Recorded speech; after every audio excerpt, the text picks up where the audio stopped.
Et si je vous disais que votre lutte contre la luxure n'est pas une faiblesse, mais un signe d'éveil spirituel? Que ce combat que vous menez en silence est en réalité un appel sacré? Qu'il ne s'agit pas simplement de maîtriser vos pulsions, mais de reconquérir votre trône intérieur? Chaque fois que vous résistez, que vous vous détournez de l'écran, que vous fermez la porte à cette envie brûlante, ce n'est pas une petite victoire. C'est une secousse dans le monde invisible. Une lumière qui s'élève. Une muraille qui se reconstruit. Car la vérité que peu osent dire est la suivante. La luxure n'est pas un simple péché de la chair. C'est une stratégie. Un vol programmé. Une guerre sournoise menée contre les porteurs de destinée. Le monde ne vous l'a jamais appris. Ni vos professeurs. Ni vos pasteurs. Ni vos pères absents. Mais dans votre semence, il y a plus que du plaisir. Il y a une vision. Un héritage. Un feu. Et l'ennemi le sait. C'est pourquoi il vous pousse à la dissiper. À l'éparpiller. À la gaspiller dans des plaisirs sans lendemain. Car un homme qui retient sa semence, un homme qui apprend à maîtriser son feu d'intérieur, devient dangereux. Il ne parle plus pour convaincre. Sa simple présence impose le silence. Son regard devient perçant. Son esprit devient clair. Sa parole devient tranchante comme l'épée. Il ne cherche plus à séduire. C'est la présence en lui qui attire. Il ne court plus après l'attention. C'est son aura qui dicte le respect. Ce n'est pas de morale qu'il s'agit ici, mais de puissance, de discipline, de couronne. Lorsque vous domptez la luxure, vous ne devenez pas un saint désincarné. Vous redevenez un roi, un prêtre, un bâtisseur. Vous entrez dans votre mandat. Ce feu qui vous brûlait et vous consumait devient un feu qui éclaire, un feu qui réchauffe, un feu qui forge. Car oui, la luxure est un feu. Mais c'est à vous de décider s'il vous dévore ou s'il vous purifie.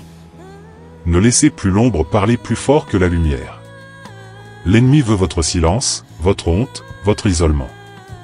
Mais Dieu veut votre retour. Et ce retour commence par un choix. Un refus. Un cri intérieur. Je ne suis pas né pour ramper dans la boue des écrans. Je suis né pour régner dans la lumière. Ce n'est pas en fuyant que vous serez libre. C'est en regardant ce feu en face. Et en le soumettant à Dieu. C'est en transformant la tentation en prière. L'envie en louange. La frustration en puissance. Alors oui, vous chuterez peut-être encore. Mais chaque chute sera un rappel. Un rappel que vous avez une mission. Un trône à reconquérir. Un nom à restaurer. Et un jour, vous vous lèverez. Non plus comme un homme traqué par son désir, mais comme un homme habité par une autorité surnaturelle. Et quand vous marcherez, ce ne seront pas vos pas qu'on entendra, mais l'écho de celui qui vit en vous. Souvenez-vous, ce n'est pas la luxure qui fait de vous un homme. C'est votre capacité à la dominer. Vous êtes appelé à plus. Et si vous entendez cet appel, alors le temps n'est plus à la fuite, mais à la renaissance. 90 jours d'abstinence. Ce n'est pas une pause. C'est une réclamation d'autorité. Ce n'est pas simplement le corps que vous disciplinez. C'est l'âme que vous redressez. Chaque jour de résistance est un pas de plus vers le trône que vous aviez oublié. Vous pensez que vous luttez contre une pulsion? Mais non. Vous êtes en train de récupérer votre royaume intérieur. Ce royaume que vous aviez cédé en échange de quelques secondes d'oubli, de distraction, de vide camouflé sous le plaisir. Le monde ne respecte pas l'homme qui parle fort. Il respecte celui qui brûle sans se consommer. Celui qui a appris à garder en lui ce que tous les autres dispersent. Le monde spirituel ne regarde pas votre apparence. Il regarde ce que vous avez sacrifié quand personne ne regardait. Les choix que vous avez faits seul, en silence, en tremblant peut-être, mais en tenant bon. Car un homme qui conserve son essence, ce n'est pas juste un homme. C'est un canal vivant. Un porteur d'instruction. Un réservoir de puissance divine. Vous n'êtes plus dispersé. Vous devenez concentré. Focalisé. Présent. Et cette présence, ce n'est plus juste une impression. C'est une onde. Une vibration. Un ordre silencieux que les autres perçoivent sans comprendre. Ce n'est plus vous qui parlez. C'est votre cohérence intérieure qui parle à votre place. C'est votre silence qui impose le respect. C'est votre pureté qui ouvre les portes que le bruit n'a jamais pu forcer. 90 jours. Et le regard change. Et la voix s'alourdit d'authenticité. Et le pas devient sûr. Et le cœur devient stable. Parce que vous n'êtes plus un homme qui réagit. Vous êtes devenu un homme qui gouverne. Un homme qui garde son feu ne le fait pas pour se glorifier. Il le fait pour allumer des torchers autour de lui. Il devient feu de camp pour les âmes perdues. Lumière pour ceux qui cherchent. Repère pour ceux qui tombent. Et voici la vérité nue. Ce que vous retenez vous élève. Ce que vous gaspillez vous enterre. 90 jours, ce n'est pas la fin. C'est la fondation. C'est là que commence votre ascension. Celle que l'enfer ne pourra plus arrêter. Celle que le ciel attendait depuis longtemps. Et celle que la terre finira par reconnaître.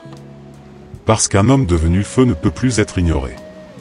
Quand votre puissance s'éveille, ce n'est pas seulement la lumière qui grandit. C'est aussi l'ombre qui remue. Les attaques ne viennent pas toujours de l'extérieur. Elles surgissent de l'intérieur. Vos vieilles peurs, vos anciens schémas, vos blessures non guéries. Parce que le vrai test, ce n'est pas de recevoir le pouvoir.